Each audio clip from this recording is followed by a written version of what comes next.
and it's Damascus, more than any other Arab city, that's been the centre of Arab nationalism. It's got a history of bitter struggles against Turks and French. Now every Syrian feels that the fight is against Israel and the West. The man in the street believes that recently the Americans plotted to overthrow their government, and the evidence is strong. In the cafes, politics are made. Syrians are certain that the West won't help them and that Russia is their friend. Does that mean that the Syrians themselves are becoming communists? Public opinion outside Syria is quite different from the real situation here, because the Americans and all the allies who cooperate with America are describing Syria to be communist. But they are quite mistaken because of many reasons. First of all, Syria is known to be an Islamic country. And we have many capitalists here, and they never think of communism at all. And they attack communism wherever they find it. And they are now being led by the symbol leader, Abdel Nasser, who has never been, charged with communism at all. Our policy is not different from that of Abdel Nasser. Is anybody here a communist? Are you a communist? No, I am a capitalist. You're a capitalist. So do I. Are you a communist? No.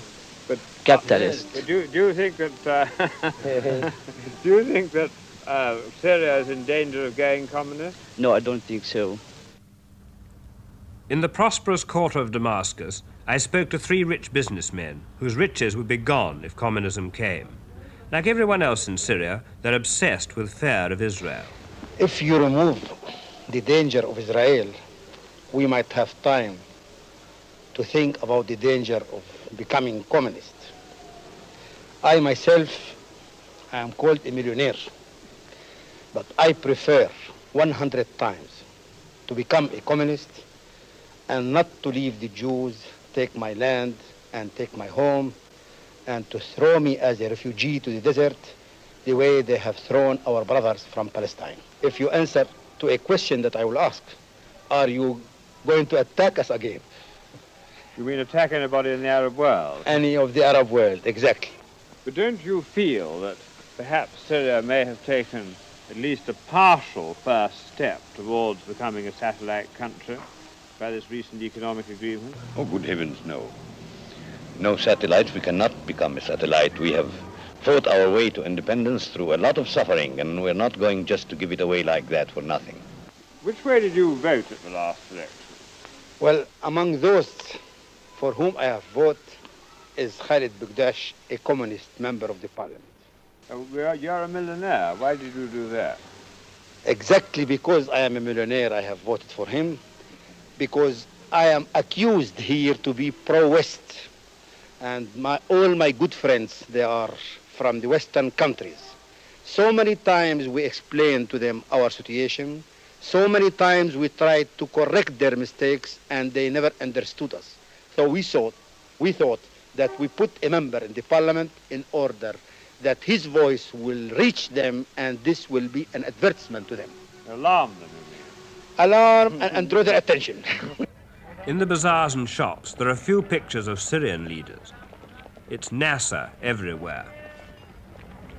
What do you think about Colonel Nasser?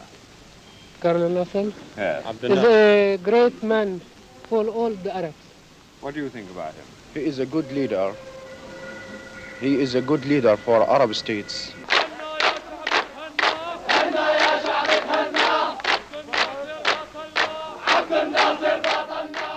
Nasser is our friend and leader, is the theme of this song, which the Syrian soldiers insisted on singing to me.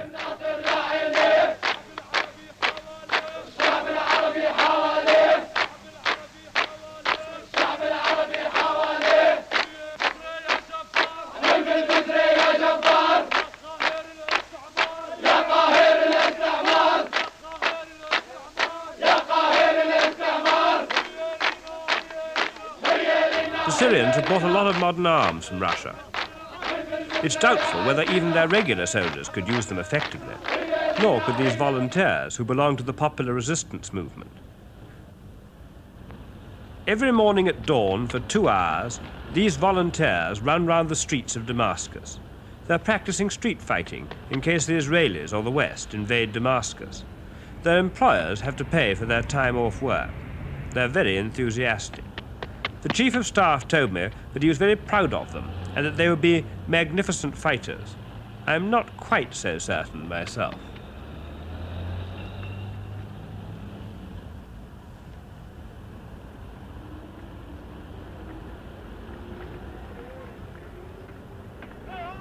General Bisri, how many pro-communist officers do you think there are in the Syrian army? There are very few pro-communist officers in the army, and most of them are in the reserve. The army is dominant in Syria. It's not true that they don't interfere in politics. They've changed the government several times by force since the war. But this showroom was about the only sign of the Russians that I could find in the Damascus streets. Yaz, Gaz, Maz are all Russian makes of car.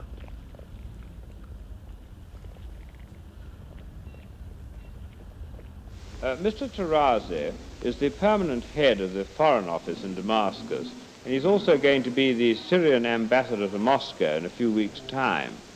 Mr. Tarazi, why is it all right to take a loan from the Russians but not from the West?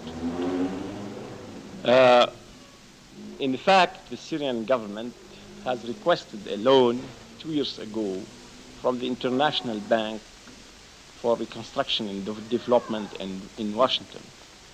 But unfortunately, the conditions of the bank were not acceptable for the government because the loan had contained some conditions which could be considered as interfering in the internal affairs of Syria.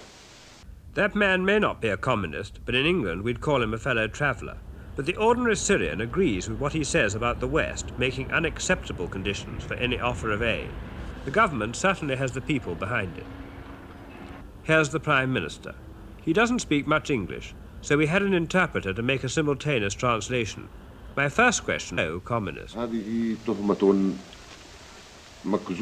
Insofar as communism represents a social and economic doctrine, I can without any hesitation declare that the proportion of communists or communist sympathizers in Syria is less than anywhere in the other Arab countries. It is even less than in any Western country. There is only one communist member in our parliament, which is composed of 144 deputies, while in France, for example, the number of communists constitutes a large proportion of the National Assembly, and the same thing applies to Italy. Even in Israel itself, which is the spoiled child of the United States, the communist members of parliament total 13. It is clear, therefore, that the prevailing false impression that communism is spreading in Syria has no foundation in fact. But how are you going to deal with the danger that you may get more Russian technicians here than you really want as a result of this economic agreement? I do not understand this fuss about Soviet technicians, nor the campaign directed against us. First, it has been said, we have become communists. This is not true. Again, it has been said that we have become satellites of Soviet Russia. This also is not true. Our relations with the Soviet Union have been deliberately misconstrued and distorted.